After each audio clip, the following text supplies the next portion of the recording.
جی وعلیکم السلام جی اللہ یاری صاحب. جی جناب. جی علی آباد ہیوسٹن ٹیکسس.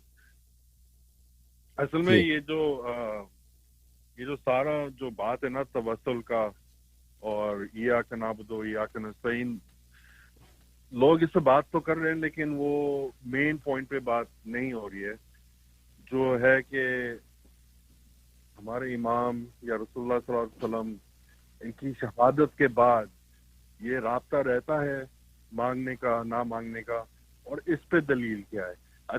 سب مانتے ہیں کہ ان کی زندگی میں تو توسل ہے اور آخرت میں بھی توسل ہے، یہ دونوں چیزیں سب مانتے ہیں. جو بات جس پہ کنفیوژن ہے کہ ان کے شہید ہونے کے بعد یہ رابطہ رہتا ہے کہ ہم مدد مانگیں اور وہ اللہ کے پاس جا کے ہمارے لیے مدد مانگتے ہیں، یہ سوال ہے. اور اس کی اگر کوئی دلیل ہے، کیونکہ اگر آپ زیارت میں دیکھیں تو زیارت میں ایسے ملتا جلتا ہوا لفظ ملتے ہیں کہ یہ ایک توسل ٹائپ چیز ہے ان کے شہید ہونے کے بعد.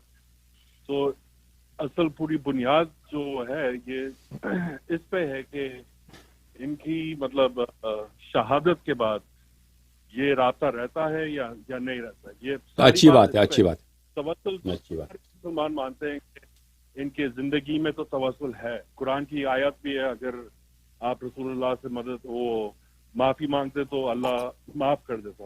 وہ قرآن کی آیت سب کو پتہ ہے. سب کو پتہ ہے قیامت کے دن شفا بھی ملے گی، یہ بھی سب مانتے ہیں. تو ایاک نعبد و ایاک نستعین پہ یہاں پہ ٹکراؤ نہیں ہے زندگی میں اور قیامت میں. جو ان لوگوں کا جو بحث ہے کہ ان کے شہادت کے بعد یہ پھر غیب سے مدد مانگنا اماموں سے، یہ فٹ نہیں ہے اسلام میں. جی تو میں آف لائن جواب سن لوں. اچھی بات ہے، بہت مہربانی آپ کی. دیکھیں انبیاء علیہم الصلاۃ والسلام اپنے قبور میں زندہ ہیں. انبیاء علیہم الصلاۃ والسلام ہماری آواز سنتے ہیں. انبیاء علیہم الصلاۃ والسلام ان کے پاس معجزات ہیں، کرامات ہیں، اور ائمہ طاہرین علیہم الصلاۃ والسلام کے بعد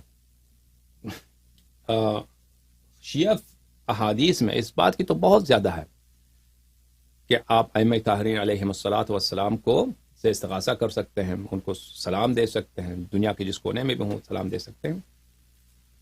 ٹھیک ہے نا. جماعت عمریہ کے نزدیک جو احادیث ہیں وہ کم ہیں. آیات قرآن مجید جو ہے نا وہ اس کو غلط ترجمہ کر کے اور اس سے کچھ ایک آیت لے لیں، اس میں سے کچھ اپنے جیب سے ملا دیں، اپنے نفس سے ملا دیں اس کو، اور اپنی مدعا ثابت کرنے کی کوشش کریں. اگر یہ بات یہ ہو نا کہ تھوڑی سی بات میں آیت قرآن سے لے لوں، تھوڑی مقدار اس سے اپنے آپ سے تکمیل کروں، تو وہ میں قرآن سے ہر چیز کو ثابت کر سکتا ہوں.